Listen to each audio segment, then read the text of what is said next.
లేదు శ్రావణ్ ప్లీజ్ శ్రావణ్ గారు ఒక్క క్వశ్చన్కి ప్లీజ్ వినండి ఒక క్వశ్చన్కి 37 minutes అయింది అంతే.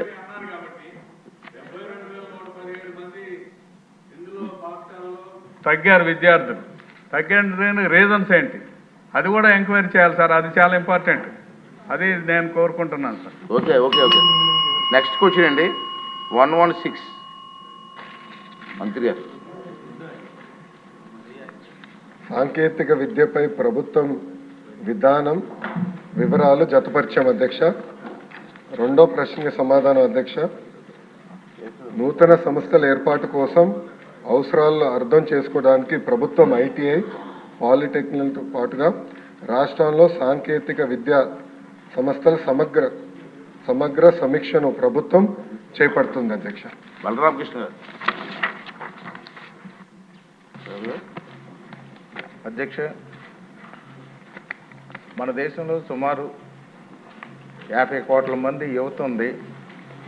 ప్రతి సంవత్సరం కూడా 10th క్లాసు, గత సంవత్సరం చూసినట్టయితే 6,09,00,000 మంది 10th క్లాస్ పాస్ అయి బయటకు వచ్చారు. ఈ సాంకేతిక విద్య అనేది సరిగా లేకపోవడం వల్ల చాలామంది ఉపాధి కోల్పోతున్నారు.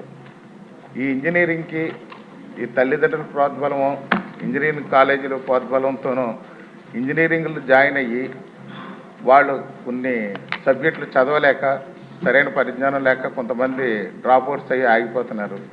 అలాంటి పరిస్థితుల్లో వాళ్ళకి ఏ ఉపాధి లేకుండా నిరుద్యోగులుగా మిగిలిపోతున్నారు. అలాంటి పరిస్థితుల్లో గతంలో అయితే ఐటీఐ అనేది సమర్థవంతంగా ఉండేది.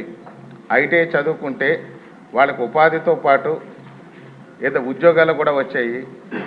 ఎలక్ట్రికల్ డిపార్ట్మెంట్ కానీ, ఫ్యాక్టరీస్ కానీ, ఇలా పలు డిపార్ట్మెంట్లలో వాళ్ళకి ఉద్యోగ అవకాశాలు దొరికాయి.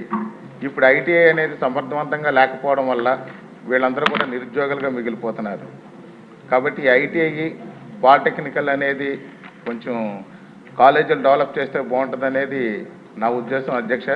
అదేవిధంగా వాళ్ళకి ఉద్యోగం రాకపోయినా స్వయం ఉపాధితో కూడా జీవించగలుగుతారు. ఎందుకంటే ఎలక్ట్రీషియన్గా కానీ, ప్లంబర్గా కానీ, డ్రాఫ్ట్స్మెన్ కానీ ఈ పలు రకాల 134 కోర్సులు ఉన్నాయి అధ్యక్ష. ఈ 134 కోర్సులో ఏదో ఒక విధానంతో వాళ్ళు షెటిల్ అయ్యి ఉపాధి పొందగలుగుతారు. ఈ నిరుద్యోగ సమస్యకి అనే దానికి మంచి ఫలితం వస్తుందని చెప్పేసి నా ఉద్దేశం అధ్యక్ష. అదేవిధంగా చూస్తే దీంట్లో పూర్తి స్థాయిలో ఇప్పుడు ప్రైవేట్ కళాశాలలు ఉన్నాయి, ఐటీఐ అనేది, పాలిటెక్నికల్ అనేది, దాని మీద సరైనటువంటి పూర్తి పరిజ్ఞానం ఉన్నటువంటి ఈ యొక్క లెక్చరర్స్ కానీ, వాళ్ళకి సంబంధించినటువంటి బోధనా సిబ్బంది లేకపోవడం వల్ల వీళ్ళ మధ్యలోనే కూడా ఈ ఐటీఐ పాలిటెక్నికల్ కూడా ఆగిపోవడం జరుగుతుంది. ఈ ఐటీఐ పాలిటెక్నికల్ వల్ల 3 ఏళ్లలో 10th క్లాస్ అయిపోయిన తర్వాత 3 ఏళ్లలో ఉద్యోగం, ఉపాధి రెండిట్లో ఏదో ఒకటి పొందగలుగుతున్నారు. అలాంటి దానికి ప్రత్యేకం పెద్దపీట వేయాల్సిన అవసరం ఉందని భావిస్తున్నాను అధ్యక్ష. అదేవిధంగా స్టాన్ఫోర్డ్ యూనివర్సిటీలో చదివినటువంటి మన మంత్రివర్యులు దీని మీద కేజీ నుంచి పీజీ వరకు కూడా ఒక మంచి ప్రక్షాళన తీసుకొచ్చి మన ఈ గవర్నమెంట్లో ఒక ప్రజలకు మంచి న్యాయం చేస్తారని, పిల్లలందరికీ, స్టూడెంట్స్ అందరికీ కూడా మంచి ఉద్యోగ ఉపాధి అవకాశాలు కల్పించే విధంగా చేస్తారని కోరుతున్నాను అధ్యక్ష. బుచ్చి చౌదరి గారు. అధ్యక్ష, రాష్ట్రంలో ప్రభుత్వం తరఫున కూడా చాలా ఐటీఐలు, పాలిటెక్నిక్ కళాశాలలు ఉన్నాయి అధ్యక్ష. సరైన సౌకర్యాలు లేక కొనసాగుతున్నాయి. సిబ్బంది కూడా నియామకాలు చేయలే. గత 5 సంవత్సరాల్లో గత ప్రభుత్వ నిర్వాహకం వల్ల కొన్ని భవనాలు కూడా కూలిపోయినాయి. అది ప్రభుత్వం దృష్టికి వచ్చిందని నేను అడుగుతూ ఉన్నాను. ఎందుకంటే ఇవాళ చాలా వరకు గ్రాడ్యుయేషన్ అంతా కూడా బీటెక్ వెళ్ళిపోతున్నారు సార్. మామూలుగా ఐటీఐ కానీ లేకపోతే పాలిటెక్నిక్ వెళ్ళే బదులు కళాశాలలు పెరగడంలో, ఇంజనీరింగ్ కళాశాలలు భారీగా పెరగడంలో ప్రతివాడు ఇంజనీరింగ్ వెళ్ళి ఖాళీ అయిపోతున్నారు.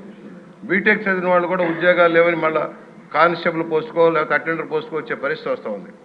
టెక్నికల్ ఎడ్యుకేషన్ నేర్చుకొని ఉద్యోగాలు పొందేదానికంటే స్కిల్ డెవలప్మెంట్ లేకుండా పోతుంది. మా దగ్గర ఒక పాలిటెక్నిక్ కళాశాల ఉంది అధ్యక్ష, రామారావు గారు ప్రారంభించిన కళాశాల.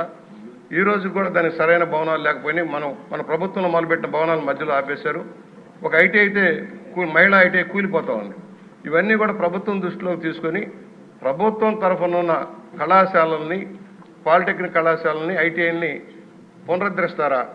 వాటన్నిటికీ సరైన సౌకర్యాలు కల్పించడానికి ఎలాంటి ప్రణాళిక చేస్తారు? అలాగే ఉపాధ్యాయుల నియామకం, లెక్చరర్స్ల నియామకం ఎలా చేస్తారు? అలా మా దగ్గర న్యాక్ ఉండేది సార్.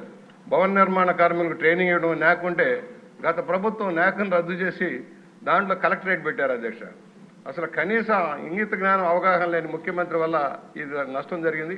దయచేసి సాంకేతికంగా తక్కువ స్థాయిలో పెద్దగా చదువుకునే వాళ్ళకి ఉద్యోగ కల్పనకి ఇది ఒక అవకాశం, ఐటీఐలు కానీ పాలిటెక్నిక్ కానీ దాని మీద ఎక్కువ దృష్టి పెట్టవలసిందిగా నేను కోరుతూ దాని మీద సమాధానం చెప్పడం మంత్రి గారిని కోరుతున్నాను. ఆనందరావు గారు సింపుల్గా చెప్పండి సార్. నమస్కారం అధ్యక్ష. ఈరోజు సాంకేతిక విద్య ఏదైతే ఉందో పారిశ్రామిక ప్రగతికి అదే పునాది అధ్యక్ష. మాది అంబేద్కర్ కోనసీమ జిల్లా అధ్యక్ష. మా దీవిలో సుమారు 5 నియోజకవర్గాలు ఉంది అధ్యక్ష. దీవి అవతల 2 ఉంటాయి. సుమారు 15 నుంచి 20 లక్షల మంది జనాభా ఈ ప్రాంతంలో ఉన్నారు అధ్యక్ష. కానీ ఇప్పటికీ ఈ కోనసీమ కేంద్రంలో గవర్నమెంట్ ఐటీఐ కానీ గవర్నమెంట్ పాలిటెక్నిక్ కానీ లేదు అధ్యక్ష. కానీ ఈరోజు ప్రతి గ్రామంలోనూ సాంకేతిక పరమైన విద్యను అభ్యసించి ప్రపంచవ్యాప్తంగా మన ప్రజలు తెలుగువారు విద్యార్థులు పనిచేస్తున్నటువంటి కారణం నాడు చంద్రబాబు నాయుడు గారు ఈ రాష్ట్రంలో ప్రైవేట్ రంగంలో ప్రభుత్వ రంగంలో అనేక ఇంజనీరింగ్ కాలేజీలు స్థాపించారు కాబట్టి ఈరోజు ప్రపంచవ్యాప్తంగా ప్రతి ఇంట్లో ఐటీ అనే ఒక గొప్ప జాబ్ ఉంది అధ్యక్ష. కానీ మా ప్రాంతంలో ఈరోజు ఏదైతే జిల్లా కేంద్రం అయిందో సో అక్కడ ఎక్కువ ఎస్సీ ఎస్టీ బీసీ వర్గాలు ఉన్నారో పేద విద్యార్థులు ప్రభుత్వ ఐటీఐ లేకపోవటం వల్ల ప్రభుత్వ పాలిటెక్నిక్ లేకపోవటం వల్ల చాలా ఇబ్బంది పడుతున్నారు అధ్యక్ష. అందుకని తమర ద్వారాగా గౌరవ మంత్రి గారిని కోనసీమ జిల్లా కేంద్రాన్ని దృష్టిలో పెట్టుకుని అక్కడ ఉన్న సుమారు 20 లక్షల ప్రజలను దృష్టిలో పెట్టుకుని మా ప్రాంతానికి ఈ కొత్తగా ప్రభుత్వ ఐటీఐ పాలిటెక్నిక్ కళాశాలను మంజూరు చేయాలని కోరుకుంటున్నాను అధ్యక్ష. ఆనందరావు గారు లాస్ట్ సింపుల్గా.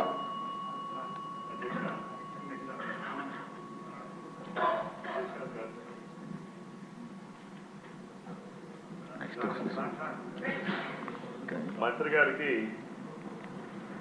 2024-25లో ఆమదాల వలసలో కొత్తగా ఐటీఐ మంజూరు చేశారు అధ్యక్ష. బట్ అది ఇయర్ అకాడమిక్ ఇయర్లో స్టార్ట్ కాలేదు. అది ఎప్పుడు స్టార్ట్ చేయబోతున్నారు అనేది మినిస్టర్ గారికి మీ ద్వారా కోరుతున్నాను అధ్యక్ష. సత్వరమే అది ప్రారంభించారు. మంత్రి గారు